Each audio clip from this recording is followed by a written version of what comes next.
You are live! Explanation point. What's up? Exclamation point. What's up, guys? Welcome to the Mad Society live Get Down Q&A Mastermind / Hangout for September 2019. This year has flown by, unbelievably flown by. But here's what's happening.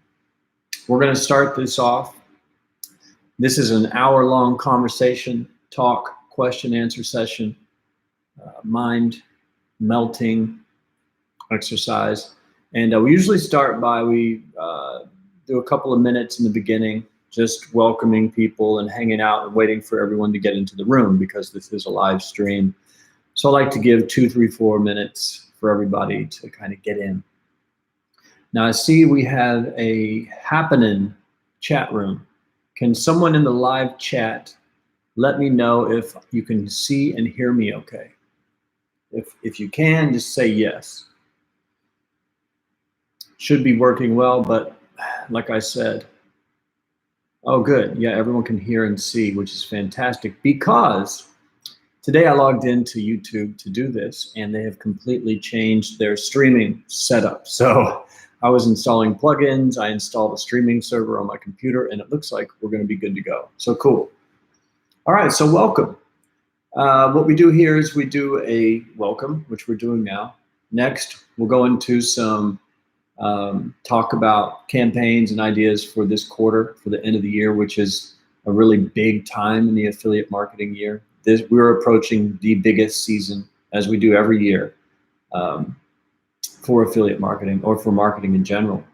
And so we'll go over some of those ideas, some of those trends that pop up every single year.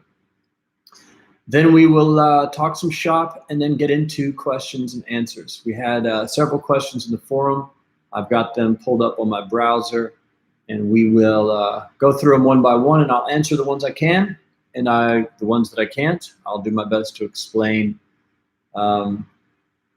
other ideas that might help as well. Either way, I hope you guys get a lot from this. At the very least, I hope you're entertained. And yeah, man. So it's September 25th. We're approaching, we're in the last quarter of the year, which is a good time to be in the affiliate business.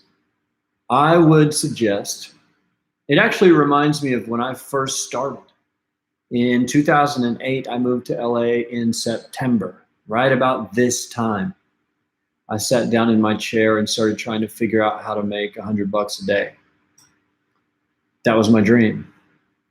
It was September, and I was experimenting with some SEO. I was making a few $1,000s a month, but it was a lot of article writing. And I just so happened to begin with paid traffic in September and October. And by November, I was on fire. It took me September and October just to learn the basics, and I screwed everything up you can screw up.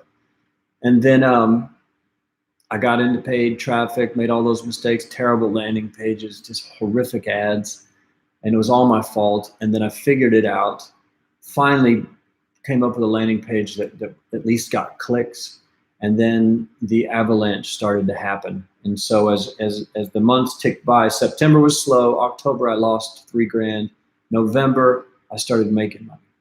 I think I made $8 grand in November, and then way more than that in December, and then January hit and it exploded, in February, March, and it just went out of control. And that happens every year for a lot of people, and I hope it happens for you this year, and I hope it happens again for me this year. I love this time of year. So why is that? Why is the fourth quarter so big? Well, it's because think of this is where all the holidays come. And during the holiday seasons, the reality of the holidays is that it's a joyful time of year, right? And people are buying people gifts. So obviously, e-commerce companies, or not even e-commerce, just companies, make billions in sales just on Christmas gifts.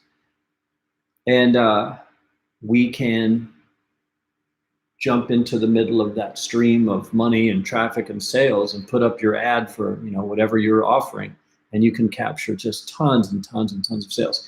So not only are people shopping for Christmas gifts, but they're also feeling very guilty. My conspiracy theory is that around September, people start to acknowledge that all of their previous New Year's resolutions didn't happen. If their New Year's resolution was to change their whole life and lose 50 pounds, by September, they're admitting to themselves that it didn't happen. They're reviewing the year. So somewhere in November, it kicks in heavy with the fitness, nutrition, healthy lifestyle. These things come in so heavy every year, and it's predictable, and it's happened every year that I've been in the industry, which is now, this will be my 11th year. September 2019 is exactly my 11th year. Like I said, I started paid traffic in September of 2008. So people are buying, shopping, just wildly shopping. Just they're trampling people in stores, they're trampling people online, everyone's trying to buy gifts. Then they're also feeling a little bit of the New Year's pressure about the way their body looks, or the amount of money they're making, or the depression they said they were going to get into. Maybe they were going to make a lifestyle change and join a gym, and it didn't happen. So starting in September, I would start getting set up. October, make your mistakes, find something that works so that you're ready when November hits. When Thanksgiving hits, the floodgates open for anything related to eating too much on Thanksgiving and all year, and then into buying gifts, and then into New Year's resolutions. So it's a huge rush of traffic that's going to come from now to about March of next year.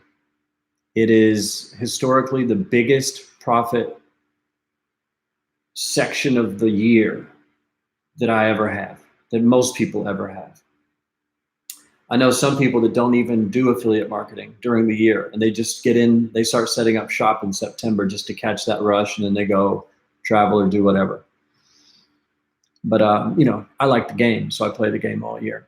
So it's very important. And here are some of the trends that happen. And these have been happening for a decade that I've been here, and probably 100 decades. I would assume this has been going on since products began being sold. Weight loss is probably the biggest vertical. Weight loss and fitness, getting in shape, whether that's building muscle or losing weight, getting on a diet plan.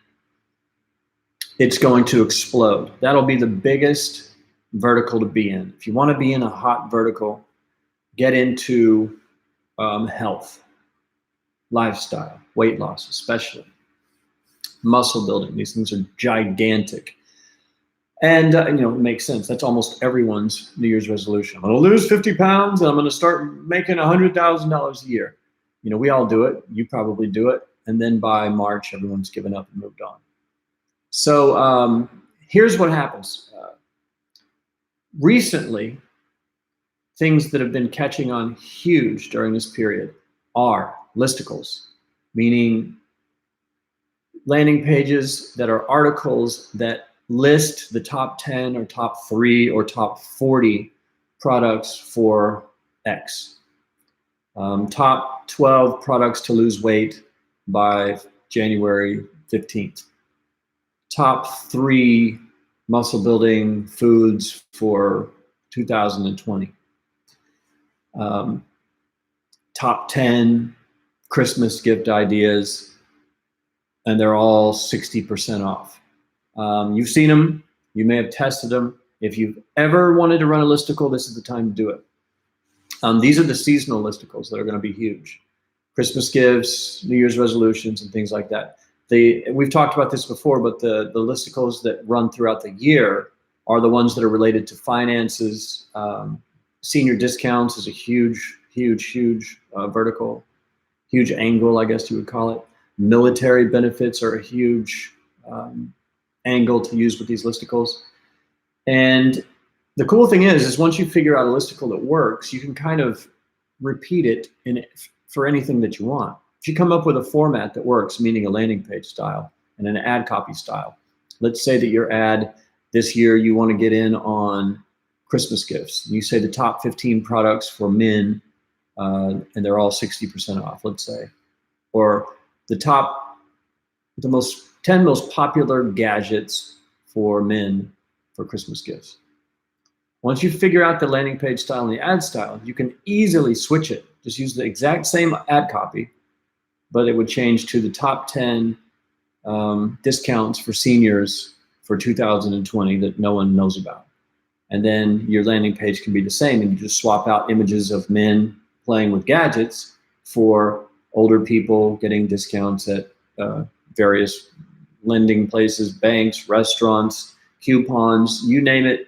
There's a senior discount for it and an affiliate offer for it. Dig in and have some fun with that, because like I said, once you figure it out, I know some guys have been running the same version of Listicle, just switching out the angle for a couple of years now. And they do, from what it appears, they do pretty well. You know, a lot of people I don't know the exact numbers, but anyone who runs a landing page that many years on the same domain is printing money. Definitely something to look into. And the beautiful thing about listicles, as I said, is that you can, they're like a Swiss Army knife for offers. You can just throw in offers. And here's a big thing no one talks about with listicles that I want to bring up before I move on, is one of the key elements to test on a listicle is the number of offers on the page. It's something that people don't think a lot about. There could be a theory. Some people may say that, well, having one offer focuses them more on just buying one thing. But then what happens if you add 3 offers? Oh, well, my net profit at the end of the day actually went up. What happens if I add 10 offers? Okay, not as much. Maybe I'm confusing them. Well, let's test that theory. Let's try 37 offers on the page. Oh, it quadruples. It's a very strange thing. And there's no pattern for it. It's a campaign by campaign basis. It's not even, it's like each affiliate launching a campaign by each affiliate launching a campaign basis. I've had friends and myself, we experimented with this many years ago. We were running up to 2 or 3, top offers. And then he was testing, we started wondering, out of greed, like, I wonder if I put 4 things on here, if they'll buy 4. Because some people buy everything on the page. That's something people don't talk about either. Sometimes if you've got a page filled with great offers, you'll see not everyone, but a certain section, a smaller percentage, maybe 10%, 15%, will sign up, purchase, buy everything on the page because they're all at discounted prices. And especially in the e-commerce world where they go to the site and it's 75% off. They just want a deal on everything, so they buy everything on the page. And we used our lists to go from, product A versus product B versus product C to having up to about 9 offers on the page. And every once in a while, you had a single user who would generate so much revenue well into the hundreds of dollars. And you go, what happened? They bought everything. So it's a fascinating kind of game to play, and it's one of the easiest things to test, because you literally just add 5 more offers, take 3 off, add 2, see which page does the best for you, and it's a blast. Something people don't talk about a lot, but those listicles are huge. If you don't know how to build a listicle, one of the cool things is that affiliate networks like A4D, they will build listicles under certain verticals. I don't know if they have any active at this very moment. I'm just using A4D as an example because they're one of my favorite networks of all time. They will pre-build listicles for certain verticals. And the cool thing is, if you want them to, they'll host it on their own server, and they'll use the entire network's traffic and all of the numbers and all of the sales to determine which offer does best on that page. So not only are you optimizing on your numbers, which offer should be on top, because that's another thing, the order of offers can really change the performance. The number of offers and then the order of offers can really change. Sometimes you'll find the product number 7 is outselling everything. So you try to put that up on top. Sometimes it will explode. Sometimes it will die out. Like, they kind of need to go through the other ones and see this one, number 7. But the affiliate networks have entire divisions who have designers and coders who program these listicle landing pages to auto-optimize for you. So your job is just to send traffic to this page, top 10 gadgets that are going to be huge in 2020, right? Their job, when you go to the page one day, it might be a certain order of products. The next day, it might be a completely different order. They may have a new thing in the third spot. They're always constantly testing for what makes the affiliate network more sales, which is your goals are aligned. So if they make more sales, that's because you're making more sales. So usually everybody's money goes up. So you could, if you're intimidated by building a list, because it is harder than selling a single product. You have to do a dynamic, you have to do a unique link, outgoing link for each product. You have to have a thumbnail image for each product. You have to write a description for each product.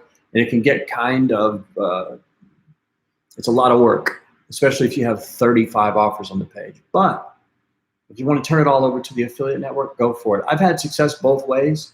Most of the time I do better when I host the landing page myself, but I have had overwhelming wins and overwhelming profits using a network hosted lander.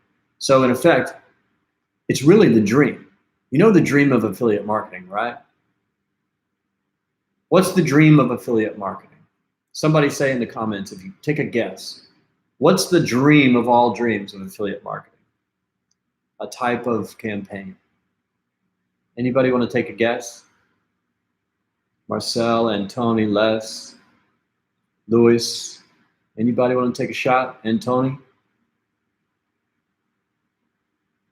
Nope. Hassle-free, that's close. Hassle-free, but that's not it. I'm looking for a word, a phrase.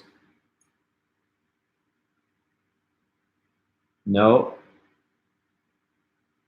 Return on ROI, no. Auto optimizers, winning, no. Well, these are all ways of saying return on energy. That's a good one. You guys have all nailed it.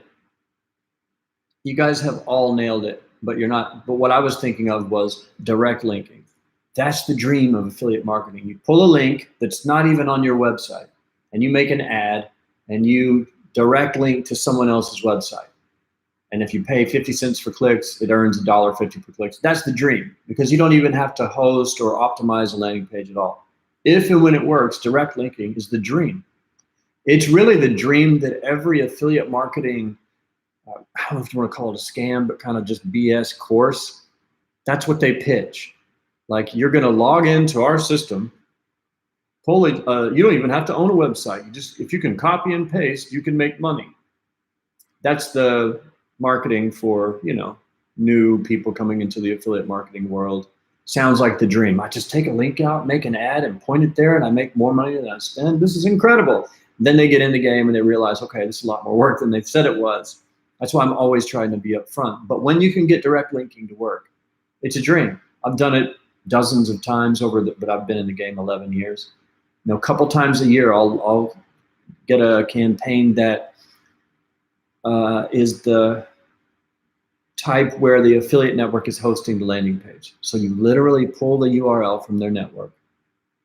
I like to do my own redirect on my own domain anyway, but in a direct link scenario, you can either just use the affiliate link, or you can put it on your own hosting and redirect to the affiliate link. I like to do that in case the hosted lander goes down, in case I want to split test some other things, in case I want to change where the redirect goes. I like being able to do that without having to change the ad. Because if you change the URL in the ad, in the traffic source, it'll go back into review, may or may not get approved again, it may take 3 days, who knows. But anyway, that's the dream, direct linking. So don't, what's the word? Don't count out the affiliate network hosted landing pages, because they do work from time to time. And if you're not a web geek, it's a fantastic way to test offers. In fact, I know some people who have tested just direct linking to see if they can find something. And you might have to go through 50 different offers or 20 different offers. But I know guys and teams that they only direct link, and they're willing to accept the lower ROI just for ease of use. Imagine if you had 5 people testing 10 direct link offers a day. You would be able to test 300 direct link offers a month, 3,000 something a year. Chances are you would find something that works, but much, much harder than, There's a reason everyone uses ads, pre-sales, and then points them to their offers. It works, but this year, give it a shot. We're at the end of the year, pick up a listicle. If you don't have the expertise to build one, use the affiliate networks, and it just might work out for you. But as far as the other trends go, anything that you could imagine, think of your own family and then the New Year's resolutions they've made and that you've made yourself, and see if there's an offer for it. As always, it's a fantastic idea. If you have a spy tool, I recommend Adplexity. We have a link in the forum that has a discount. Get into Adplexity. Run a report for this month, September, and just see what people are doing. My guess is you will see, and we can do this as a group, we could start a thread. You could log into Adplexity and just see what's been launched this month. And you're going to start seeing the beginnings of the mad rush that's coming up over the next few months. So if you have Adplexity, go ahead, log in, set it to this month, and see what the new ads and stuff are. See which ones are getting traffic. And you might get some ideas that you can pull, copy, edit, change, and try for yourself. Be very cool.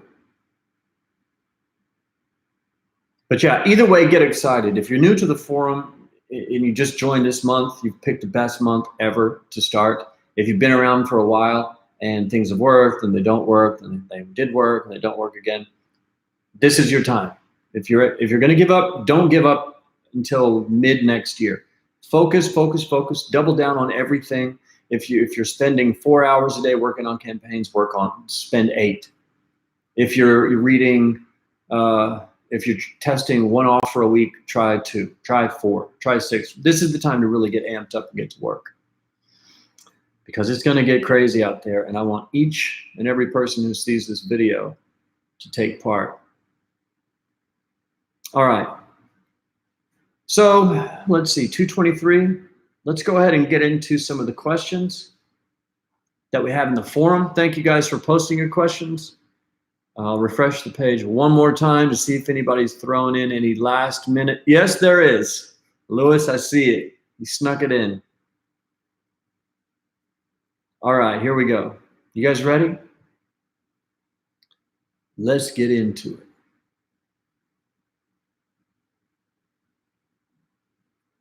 All right, first question's from Luis. He's got 3 questions in one. He's got questions about, we're talking about Taboola, which is a native traffic source, big one. If you never heard of it, sign up immediately.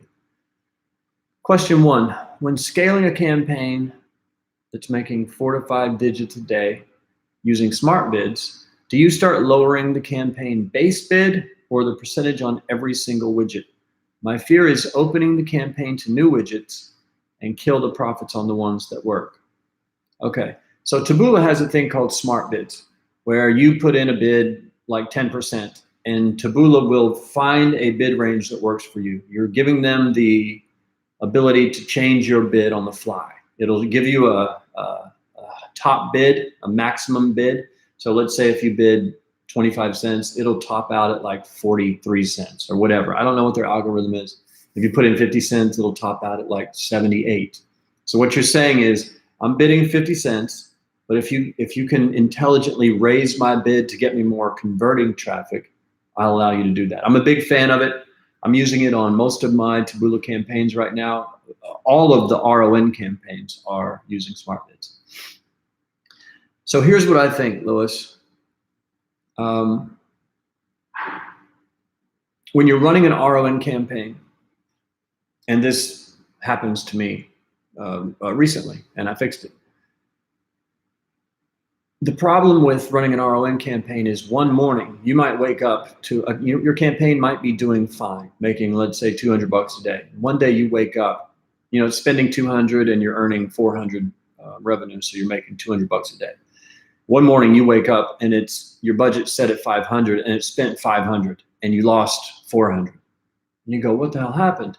And you'll look and some new site has come on the network, or some new site has blown up in your campaign. And before you can stop it, it's just blown through your traffic. And these are usually, when that happens, these are kind of clickbait sites, those things like, have you seen the new Jessica Simpson weight loss or whatever, and then you have to click through the slideshows. Those sites will deliver you some of the lowest quality traffic you've ever seen in your life, or it could just be a terrible site that's, you know, playing games with the network. Happened to me just a few days ago on a campaign that I'd been running for a while. I woke up, didn't understand what was happening, and a single widget had spun up and spent like $200 so far, and this was at 6 something in the morning. So it screwed up the campaign for the day, but I paused that widget ID and it was gone. Now, that's the problem with smart bids. And Lewis says his fear is opening the campaign to new widgets and it'll kill the profits. That's right. So you have to come up with rules for these, because I don't change the bid, the master smart bid. I'll change it and change it and change it until I find the one that works. In general, it makes the most money or loses the least on the campaign. Then I currently use the optimizer. They have rules pre-built for this, that you can say if a site or a widget or a placement spends 20 bucks and has no sales, drop the bid by 99%, which effectively pauses it. Taboola has a limit on how many sites you can pause on an RON campaign. It's like 1,000 or 200. I don't know what it is exactly. But to get around that, you can just have the optimizer, or you can do it manually and drop the bid to 99% less. So if you're bidding $1, it would drop the bid to a penny, effectively pausing it. And that has saved me many, many, many a time. Even a couple of days this week, one day this week, I had a widget take off. It ended up, my rules said to stop it at 20. And Taboola's stats are delayed. I don't know if that's what happened, but it ended up spending about 80 and got, I think, 2 click-throughs on the landing page. It was just bot traffic. But it did block the widget for me. It didn't stop it at 20, because I think once they start spinning out of control, you can't just stop them. So what I would do is set up a rule in the optimizer that said, if a site or a placement, and you can even add in the last 7 days or 30 days or whatever, has spent 20 bucks, no sales, pause it, or drop the bid 99%. And that'll catch most of them. If you don't have the optimizer, it's tougher. You have to take more of a risk. I mean, the optimizer is like 199 bucks. You know, and if you have one bad day without it, you'll lose a couple $100 on a really bad widget if your budget's open. But what I do, if I was going to do it manually, I would keep the budget very low for like a week or two and let it spend the budget every day and manually drop the bid 99% on any placement that didn't make any sales after X amount of dollars. Or you could also have a second rule that says if it has made sales and it spent $20 or $40 or whatever, but the ROI is negative or the CPA is higher than you want it to be, you can also have it shut it down. Kind of a 2-layered approach. So if it makes no sales, it stops. But if it sneaks by, it does make a sale, but it's losing money and it gets to 40 bucks spent and still losing money, then it stops. That will save your life, my friend.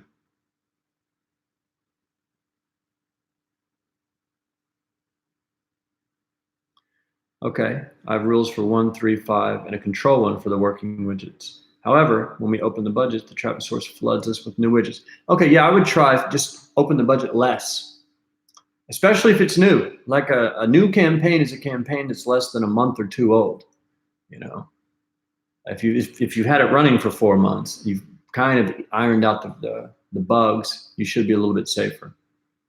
But when you raise your budget, you're always taking a chance. So what I would do is raise the budget in the morning. And when you do a budget raise, watch it like a hawk. You've got your widget rules in the optimizer. You've got the stats pulled up in front of your face. And if the optimizer doesn't catch it, you catch it manually. And you can watch in your stats to see which widget IDs are spinning out of control. If it's spinning out of control, go in the system and block it. Yeah, because at 5 digits a day, if you open your budget up to $10,000, $20,000, you gotta. It's a different kind of campaign. If you're spending $100 a day, $200 a day, it can run in the background. But smart bids are great. but you do have to be careful about those widgets spinning out of control. So yeah, I would, if you've lost money doing that in the past, I would start to, if you're going to increase the budget dramatically, do it in the morning and just plan to spend the day with the campaign, because you never know. Sometimes when you raise the budget on Taboola, it doesn't actually take effect for 4 hours, 3 hours. But here's a trick you can do that a rep showed me a long time ago. If you raise your budget from $100 a day to $1,000 a day, change the Taboola bid by 0.01 cents or 1 cent. Make any change to the bid, and if you do that, the system will re-look at the campaign and go, oh, we changed the bid. Oh, and there's a different budget. But if you just change the budget, it seems to take way longer. So usually when I update the budget, I also update the bid, and it seems to come on faster, which gives me a better chance of, that way I don't have to sit there for 4 hours waiting for the traffic to pick up. Anyway, hope that helps. Let's go to question number 2. When should I approach a traffic source regarding discounts, guaranteed CPCs, and all those perks? Well, tough to say. I mean, an easy answer is after you've spent $1 million. Once you've spent $1 million with a traffic source, they should be calling you and offering you all kinds of things. This happens all the time. I've had reps fly into Los Angeles to meet me and take me out to dinner and say, what do you want? You know, because the numbers were that huge. So I don't think if you've been advertising for a year, I don't think that matters. I would say after you've spent well into the 6 figures or into the 7 figures, and even then you might get nothing. I used to get discounts. Discounts used to be a big part of the media buy game, because then media buying is different. Media buying is when you go to a network like Yahoo or AOL or someone, and you make banner ads and you drop them in their ad network, and you pay a CPM. It's a whole different thing. Sometimes after you've spent a lot of money, you can tell them, let's say you're spending $100,000 a week on traffic and breaking even. This is an old trick that has been done for a long time. I was competing against someone one time. I couldn't make a profit. I had no idea how they were making money. And it turned out I met a rep from the network at a conference, which is a good idea. Always a good idea to meet them in person. That's another good time to when you can get discounts, guaranteed CPCs, and perks. Meet someone in person, shake their hand, let them get to know you. Make sure that way they know that you're not like some weird guy. You're an actual human. You're nice, well-spoken. You know, they know your face. But he told me, he goes, oh, that guy. No, he was breaking even for like 6 months or 3 months, spending just tremendous amount, oceans of money. And then he asked us for a 10% discount. And so now he makes 10% ROI in his campaigns, and it's through the roof. I mean, he was spending 6 figures a day. So if you get 5% ROI, you know, you're good, you're killing it. But I would say either spend a lot of money or spend a lot of time talking to your rep. But I wouldn't ask too soon. If you're brand new, wouldn't ask too soon. But remember, they're in it to make money. They're not in it to give you discounts and all that kind of stuff. So you got to find a way to make it beneficial for them. Like if you give me a 10% discount on traffic, I'll guarantee you X amount of dollars a week in spend for 6 months. You can start to really make those person-to-person deals with them. And if you do that and you fulfill it, you kind of put on a different playing level with that network. Now they know that you're for real. You're getting a discount. They want you to spend as much as humanly possible, and you can't because you're getting traffic cheaper than anyone else. Now, on native networks, I don't know that they can give you a break on click costs. I have done it before years ago on AdBlade. I could not get profitable, and my rep finally said, I need to pay like 10 cents a click to make money on this campaign. And the minimum, was 20 or whatever it was. And she said, she said, how much will you spend? And I told her, and she said, okay, well, look, your new minimum bid has been dropped from 25 cents or whatever it was to 8. Will that help? I said, yeah. And I hit the controls and blasted as much as I could, and it worked out for a while. So those are just some ideas on how you can do it. Definitely don't try right away, but once you've established a rapport with them, I would ask them. Don't ask them for a discount. Ask them, what would I have to do to get a discount on traffic or guaranteed CPC or access to your higher end inventory or whatever. And a lot of times they'll tell you. This is also good advice for affiliate network reps, so your affiliate manager. You can ask them, and I did this in 08. I asked them, I need to make more money per sale. You're paying me 28. I need like 35. How do I get there? He goes, well, right now you're doing 2 sales a day. So if you can get to 7 sales a day, I could bump you from 28 to 30.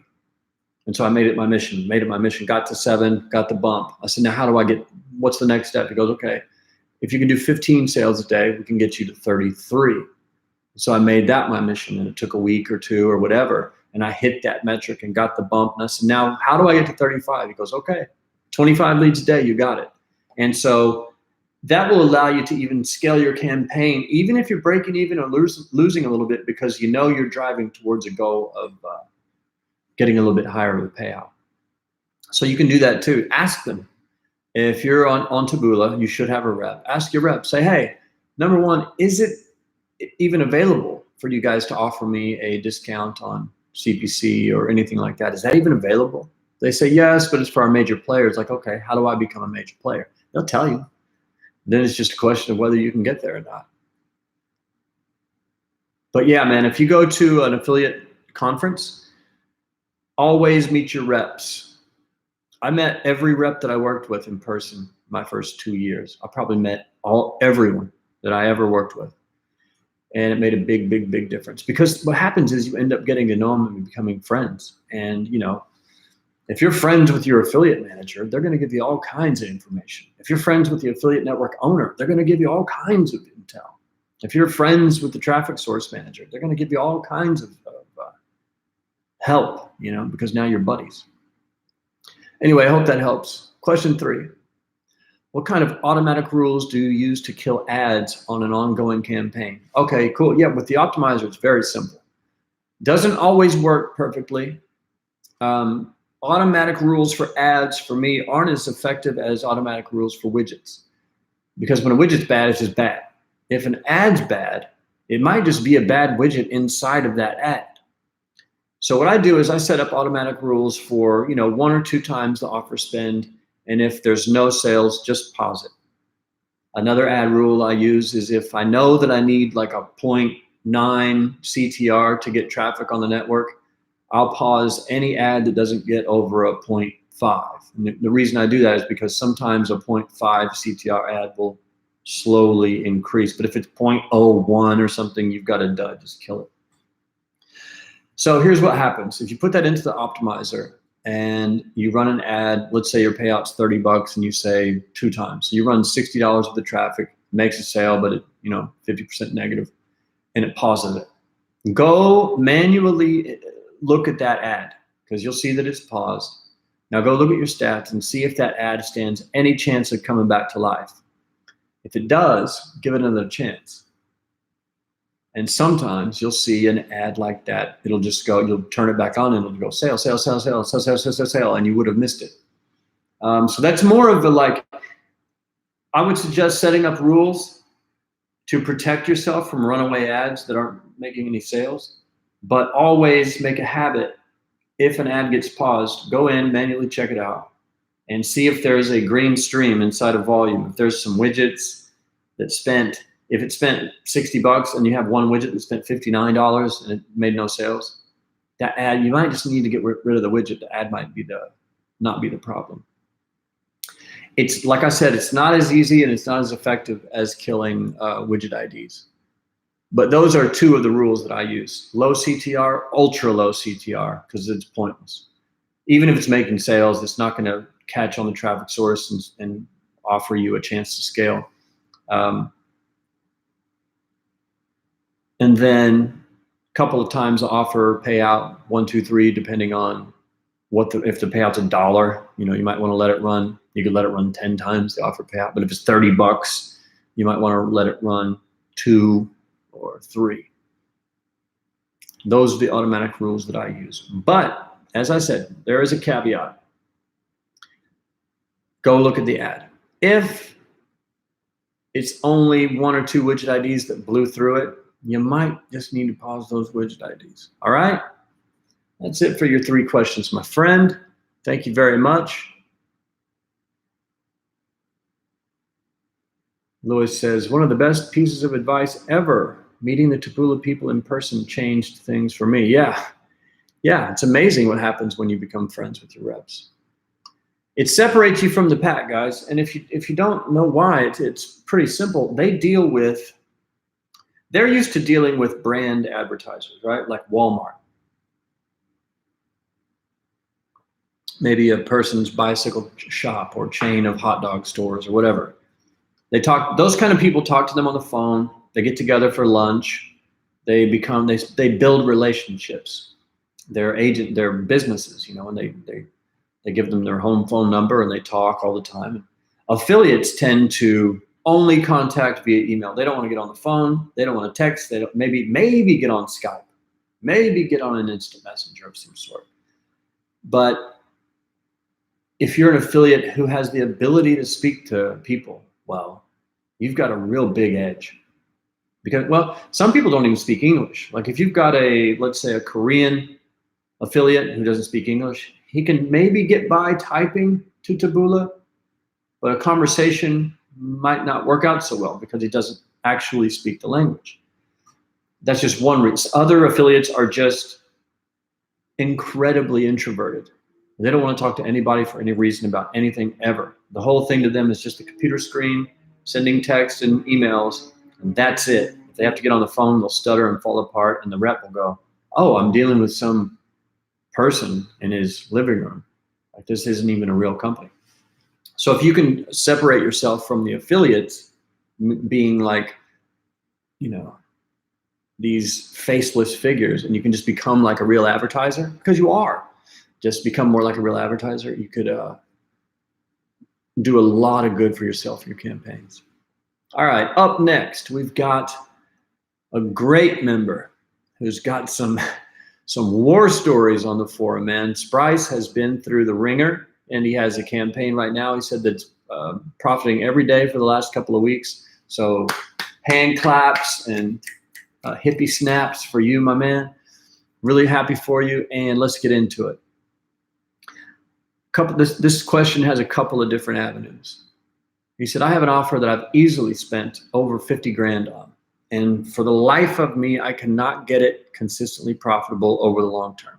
Some weeks it might look great, but it always eats up those profits later on. Okay, it's not a terrible problem. I have another offer that I've been able to get consistently profitable this past month, running green all month. Fantastic. 2 new offers I started this week popped off right away into profits. Would you drop the original 50K spend offer in order to focus more on other potential opportunities? Okay. No, I probably wouldn't drop it. It depends on how close you are to profitability. What I would do is just focus less on it. If it's not losing money, I would just focus less on it. As we've talked about, I think you and I have talked about this before.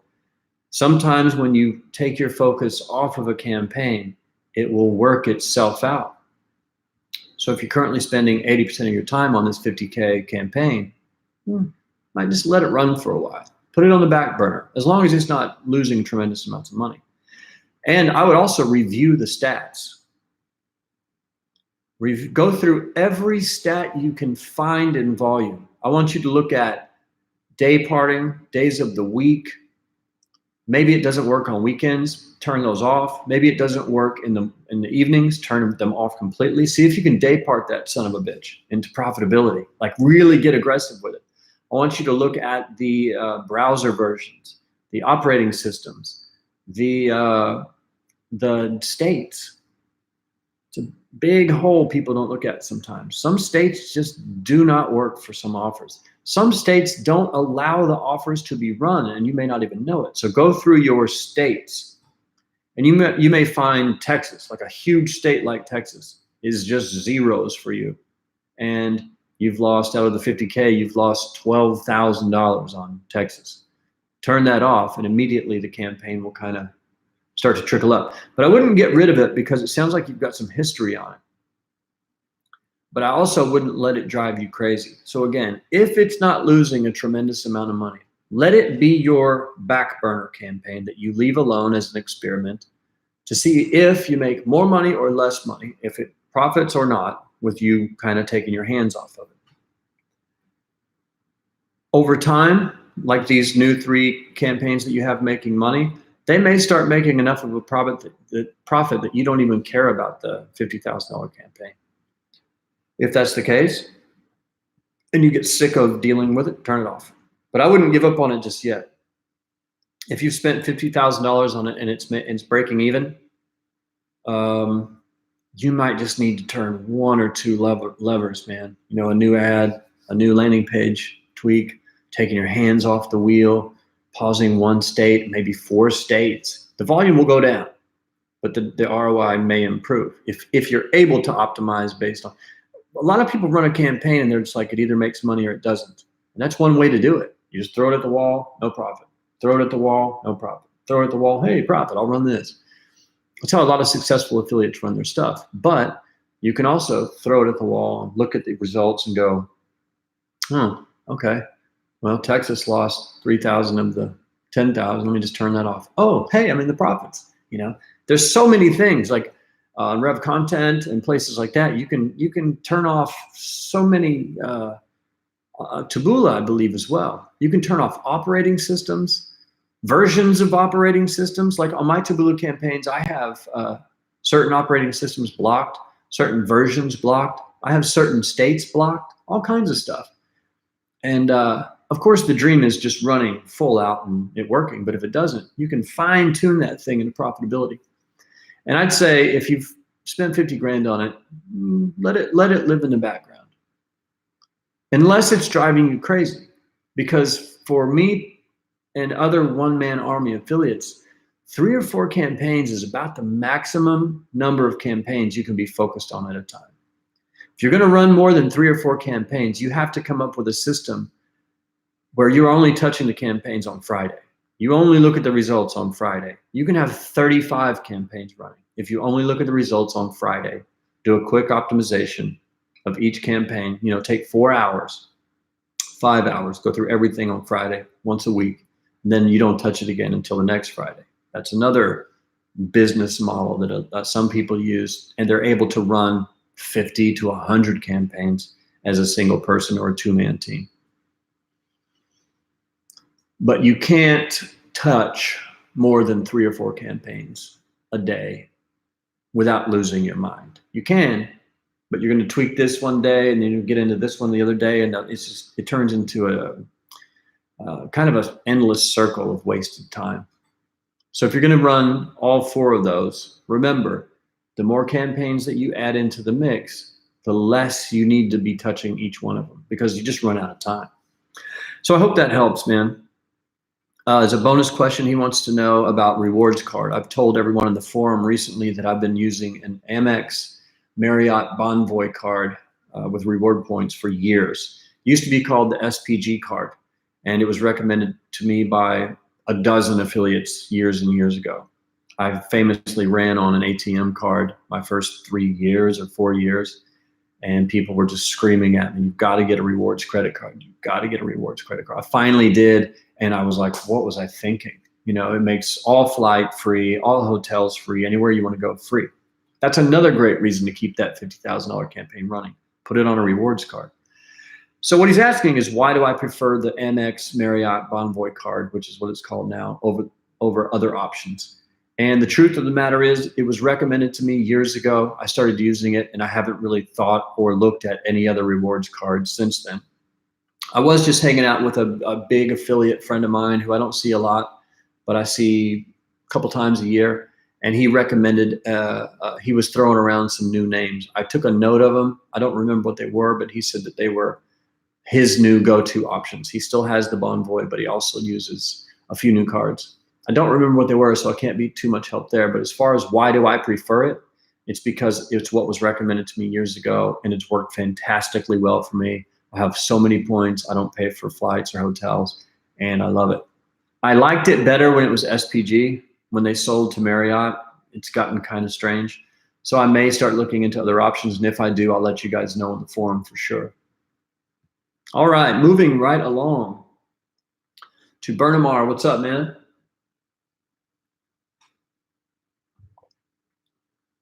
Says, hey, Malin, hope you're doing well. The album sounds great, by the way. Thank you, my brother. If you guys don't know, I just put on an album called Star Child. It's on Spotify and iTunes and everywhere you can stream. Check it out. It's a good time. Spotify is free. Okay, question 1. The practice of surfing, aka spiking the daily budget hourly up if your metrics are being met, and then resetting it to the original budget at the end of the day, is prevalent in social ad platforms like Facebook, Snapchat, etc., and works really well. Is there a similar practice that can be done with natives? Okay, what he's saying basically is you start the campaign, let's say a $300 a day budget. If the campaign's making a certain amount of ROI, you open the campaign budget up to $3,000, and then it starts spending more. And then at the end of the day, you don't want to risk having it open at 3,000, so you reset it back to 300, and the same thing again. Works well on social ad platforms like Facebook and Snapchat, but the problem is on native, there are some native networks that this works on, could work on, and there are some that I know for a fact, like Taboola, it could pose problems, but it's very simple to try. I try it from time to time. About half the time it kills the campaign on native. Like if I've got the budget in the morning at $100 and it spends that 100 real quick and it's made 400, I'm like, oh my God, this is fantastic. So I won't change anything. I'll raise the budget to $10,000 and it will just spiral and lose money at the end of the day. And I go, why did I do that? I was up 300 at 6 o'clock in the morning and I'm down 400 at the end of the night. So sometimes it works and sometimes it doesn't. I would say, of course you have to watch it. Sometimes what works as well is dropping the bid and then scaling the budget. You know, so if you want the budget to go from 300 to 3,000, you're bidding 50 cents. You want to lower your risk, you can drop the bid to 40, scale the budget. And sometimes the traffic will take off at 50 cents and then it'll take an hour or hour and a half and then it will recognize your new lower bid. So you have to be careful. But I've never called it surfing. I never really had a name for it, but it is one way to scale the living hell out of a campaign. Now I'll tell you this, I've set up rules in the optimizer this month. I was testing this and the rules looked like this. I believe it was Taboola, and it said every day at the end of the day, it reset the budget to $100. In the morning, the traffic started coming in, and if it was profitable, I set it to raise the budget to $500 a day. Then it would monitor it, and if it was still profitable after the 500 spend, it would open it up to $5,000 a day. This was on Taboola. Didn't work for me. To me, it felt like it actually started spending less. The performance actually got a little bit less. Taboola is notorious for being a kind of set it and forget it type of ad network. So in the case of Taboola, did not work out well for me. I've had it work on other networks, but again, what I would encourage you to do is I would challenge you this, test it. And if you don't have rules set up, you can test it manually. Wake up in the morning, at the end of the night, reset your budget to $100 a day. Wake up in the morning, and if it's profitable, raise it to 500. See what happens. Don't touch anything else. Just let it run for the rest of the day. Then if it goes well, reset it to 100 the next day. Same thing. If it's profitable, boost. If it's not, leave it alone. If it's profitable the next day, boost it to 500. Or you could just boost it to 5,000. See what happens. It's kind of a try it, see what happens type of answer to your question. Then, if it works manually, you can then set up a rule that just mimics and repeats your manual actions that you were taking. So at midnight, set the budget to $100. Whenever let's say the campaign starts at 8 in the morning. At 8 in the morning, light the campaign up. If profitable, if it spends $70 or $50 and it's profitable, raise the budget to 200 or 500 or whatever you're comfortable with, and just see how it goes. That's one interesting way to create your own rules for native networks, is to manually do it for like a week. If you find a manual path that works, automate it. You can try to start with automation, but if you don't have Adplexity and you don't want to pay for it, you can definitely test it manually. And if it works out well for you, spend the money to automate it with the optimizer. I mean, it's $199 a month, and if it's making you an extra $199 a day, it's a no-brainer.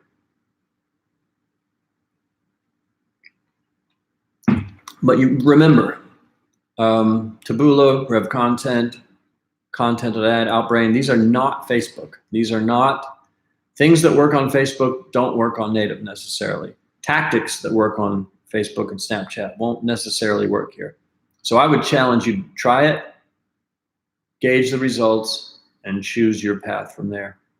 I've had a lot of success with that in the past, where the budget is like, you know, 100 or 200 bucks in the morning. And if there's profit, I drop the bid and raise the budget to 20,000 and just see what happens. Sometimes you'll get a huge spike of traffic and your bid will have dropped. So let's say at the beginning of the day, you're spending 50 cents, your bid's 50 cents, 50 cents, 50 cents, all the way to noon is breaking even.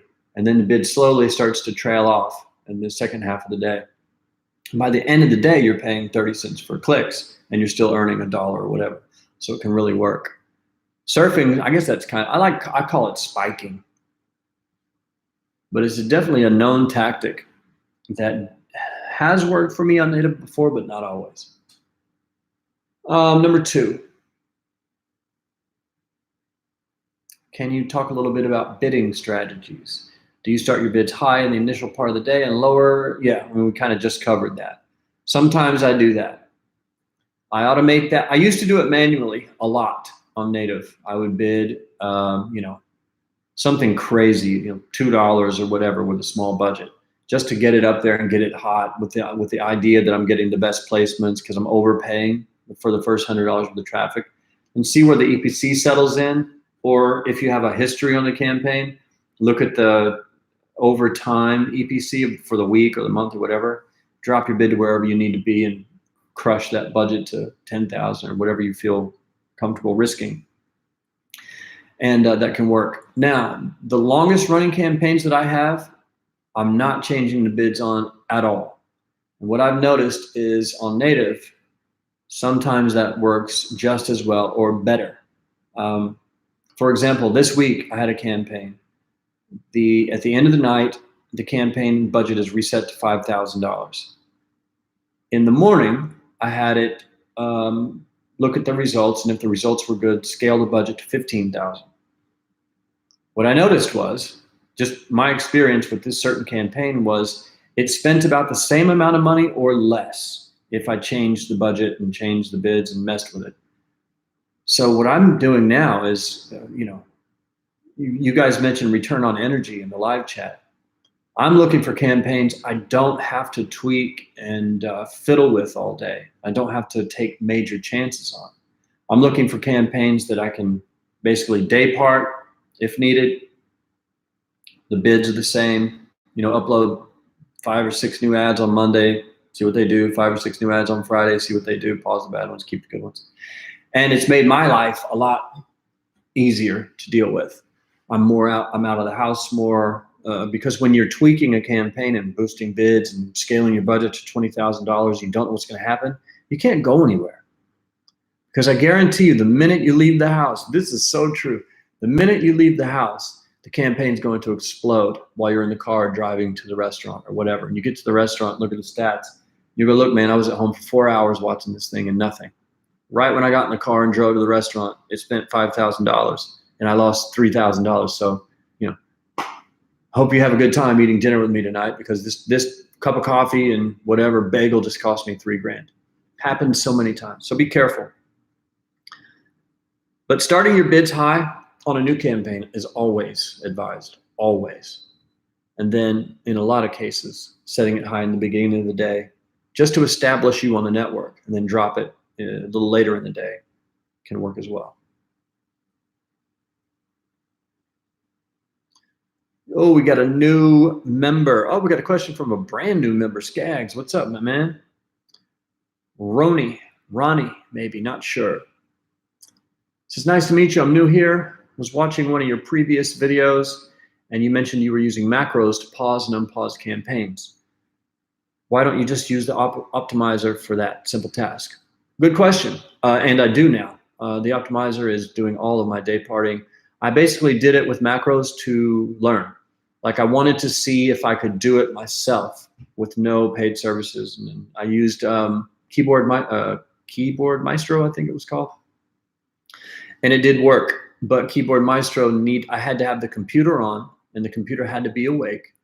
And you can program it to do this. I had it set to wake the computer up at like 6:58, and then at 7 o'clock, unpause the campaign. And it would do all this, but it had to be a standalone computer. And if I was on my computer doing something, it would take over the controls, and it turned into a mess. But I did it for an experiment to see if I could do it. Let's say the optimizer goes out of business tomorrow. Am I going to have a backup solution? Now I know that I do. Second question. I have a couple domain redirects that belong to some affiliate networks. Is there a way to find which networks? Yeah, that's a common question. What I usually advise is Google the redirect name, whatever it is, .com, just Google it. 6 times out of 10, it will pull up. You can also Google the redirect domain and add affiliate login or affiliate. And sometimes you'll get a login page for the affiliate network that way.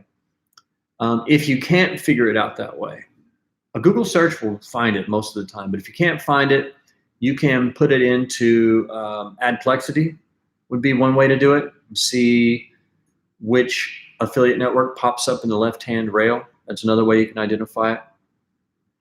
And the third way is post it in the forum, and maybe some sleuth, sneaky detective in the forum, myself included, will try to figure it out for you. And a lot of times people in the forum will already know who it is. They go, oh, I know who that is. That's so-and-so. But yeah, Offer Vault, reverse IPs. If that doesn't work, Google the actual domain name and really read the listings. You can go through the first page, maybe even the second page. Click the links and see what it said, because sometimes you'll get a strange site, like a LinkedIn or something, and someone will have that in their profile or whatever. You can kind of be a detective and kind of figure it out that way. But if not, post it in the forum or go to Adplexity, pop it in there. They have a box called, I believe it's advertiser name or publisher name, and you can just put the URL in there, the redirect, and it will show you some more information. A lot of times it'll show you the exact affiliate network. Also, if you know the redirect, that means you probably know the landing page domain. So you can take the landing page domain, put it into Adplexity, and it will also show you what affiliate networks they are running on. So if they're using a popular affiliate network, it will show up. Lots of sneaky ways to do that. All else fails, post in the forum and ask for help. That is what we're here for. All right, I've got a question from my man, Tony. Thank you for the clarification on your question. I was not sure what you were talking about. I had an idea, but I wanted to make sure. He wants to know, is there a formula that gives you the maximum you should bid before profits start to decline? The answer to that is no, there is not. I understand what you're trying to do. What he's saying is if you spend 50 cents a click and your ROI is 20%, you might want to boost your traffic by bidding 70 cents. And then the ROI might go up to 30, or it might drop. And he says there's going to be a point, if you keep increasing the bid, that the ROI will start to drop. And he just wanted to know if there was a best way to calculate your best bid. Here's what I do, because this is a timeless affiliate question, that if there was an actual formula for this, it would be used by everyone in the industry. I have seen spreadsheets in the past that tried to accomplish this, but it was like 5 or 6 years ago, and I had it. I was very excited. The numbers, you put in your bid and the payout, all the numbers changed, and it just didn't work. I used it for a few days and was like, oh, this can't predict anything. It was wrong every time. So here's what I would say. Focus. There is one metric that is the most important metric in affiliate marketing. There's only one. Landing page, CTR, ad CTR, blah, blah, blah. At the end of the day, the only metric that should be your number one focus is net profits at the end of the day. And what you've asked is perfection. It's the perfect question. It's a real situation. What normally happens is if you're bidding 50 cents per click and you're making 20% ROI, a lot of times if you bid 70 cents to try to get more traffic, your ROI is going to go down. It doesn't usually go up. Sometimes it will go up by raising your bid. The theory being that you're bidding on higher quality placements on a website. Sometimes that will work. But 97 times out of 100, when you increase your budget or you increase your bids, the ROI is going to drop. But that's not the question. It's not even a problem. ROI doesn't even matter. The question is, if you're bidding 50 cents, as you say, and your campaign's spending $100 a day and you're making 20% ROI, so you're making $20 a day at 50 cents a click. Now let's say that you raise your bid to $1. Now it spends $5,000 a day, but your ROI is only 10%. At the end of the day, your net profit is $500 a day. Even though your ROI is horrific now, you're still making more money at the end of the day than you were with the higher ROI at the lower bid. So when you get into scaling campaigns, you almost have to expect whatever ROI you've been getting on your small $50 a day or $100 a day test. When you get ready to scale, that ROI is going to dip, which is irrelevant if at the end of the day you're making more money than you were at the lower bid. Make sense? Does that make sense? I'll check the live chat to make sure. Because yeah, if you keep raising the bid and keep scaling the budget, at some point the campaign will die. If you raise your bid from 50 cents to $5, you're going to get a bunch of traffic and lose everything that you spend, or most of it, 90%. So it's a game of net profit. So what I would do, there's a couple of pieces of advice I could give you, scenarios you could run to do this. One would be in the beginning of a campaign, set up 3 campaigns with bidding tiers. One's a low bid, one's a high bid, one's a middle bid. And it's going to depend on the network. You can ask your rep, what's the average CPC? Then take that, that's your middle. Do one higher, one lower. Run all 3 campaigns for 3 to 7 days, never for 1 day. The first day won't mean anything. And then see which one, if they all have a $50 a day budget. After a week or 3 days, so now that the system's had a full chance to run these campaigns, which one made more money? ROI is irrelevant.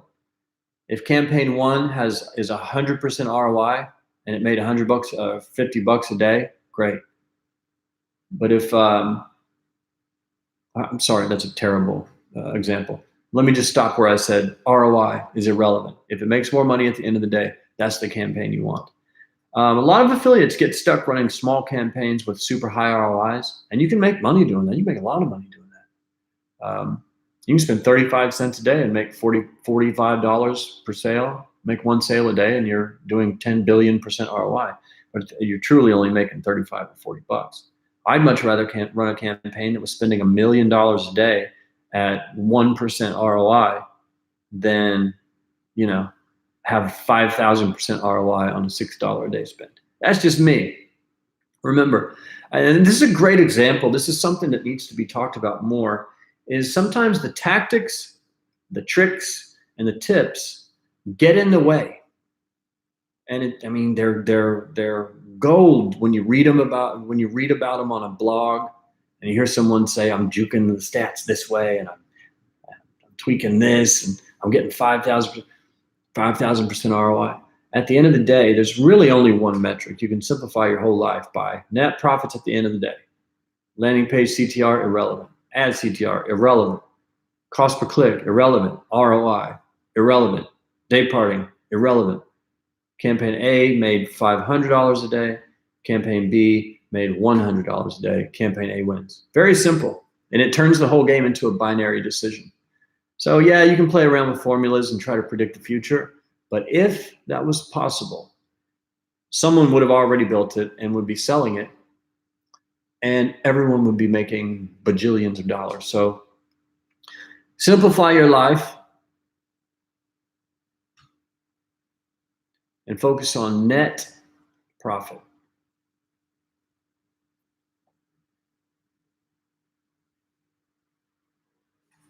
Most of the time, what I said will work. All right, one more thing. Last question if there's time. Louis snuck this one in. I'm seeing traffic sources getting more intelligent and hands-off. With this in mind, do you see tools like the optimizer becoming obsolete in the coming years as traffic sources start to integrate these features? Yeah. At some point, someone's going to do it. I've actually talked to the guys at, who was I talking to? Volume, I believe. Yeah, we talked about it in the forum. In one of their posts, I said, you know, you guys could change the whole game if you just added rules to your tracking system. Then we could do it all in one place. Like if your tracking system says you've spent $100 and you haven't made any profit, just go ahead and connect to the API of the traffic source and pause the ad. Like it would be, whoever does that first is going to be a game changer. I would guess it's going to be Volume. I'll tell you the truth. 2 days ago, someone randomly contacted me, said they were an ex-member of the forum. They had moved on from native and they were doing Yeah, I think they were doing Facebook now. And they claimed to have built a tracking system that had auto optimization built into it. I checked out the website. At the end of the day, I didn't sign up to become a partner or investigate it or a brand ambassador because number one, I don't have the time. Number two, I don't think anyone's has that figured out all the way yet. But man, I mean, yeah, if Volume figures that out tomorrow, the optimizer's out of business. Here's the other thing. If the optimizer builds tracking into their system, Volume goes out of business. Not out of business, but a lot of people will be switching. So someone's going to figure it out in the next few years. They'll probably figure it out pretty soon, and it won't work, like most auto optimization type of things. Then someone will take what they were doing, flip it on its head, and it'll work. So that's a great question. It's very true. But for now, it's Volume. For me, it's Volume and the optimizer all day long. If the optimizer figures out tracking, I'll probably use it. If Volume figures out auto optimization, I'll probably use that. So you and I are waiting together, man. And if someone wants to build that, you could go public with this. I mean, imagine selling it. You could sell it to big brands, Walmart, whoever. Log in, tracks everything, does everything for you. When someone does figure that out, it's going to be brilliant. That's all I know. We're all guessing. Hell, maybe I'll build it. Who wants to build it? Contact me at 1-800-TRACK-AND-OPTIMIZE. All right, anyway, that's it for this one. 3:15, we are done, guys. Check the live chat, see what you guys are doing. Thanks for tuning in. Again, get excited. This is the end of the year, the best time of the year. I've been saying this all year. The fourth quarter into the first quarter is like the Super Bowl. So get ready, spend a little money, do some tests, focus on the important metrics like net profits at the end of the day over everything. Landing page optimization, ad optimization, that you can get lost in that. Net profits at the end of the day is the real #1 metric you should be looking at. All right, I'm out of water and I'm thirsty. And if you guys have any follow-up questions or comments or prayers or concerns or whatever, just post it in the thread. I'd love to see people post and follow-alongs in the forum about what they're doing for this last quarter, because a couple of you guys, if you keep up with them, are going to be posting some banana numbers. So it'll be like a free-for-all for you. And I'd love to see that in the forum. Although most of the time when people do follow-alongs, they run the follow-alongs, and then when it starts working really well, they just disappear, and then they never post again because they don't want anyone to actually see what's happening. So it's a bit of a flawed thing in that regard. But anyway, thanks for tuning in. Hope you've enjoyed it. And that's all. I'm out of funny and interesting things to say. Have a great day, everybody. Have a great rest of the month. And let's do it. Fourth quarter's coming. I will see you there, and I will see you in the forum. Bye, guys.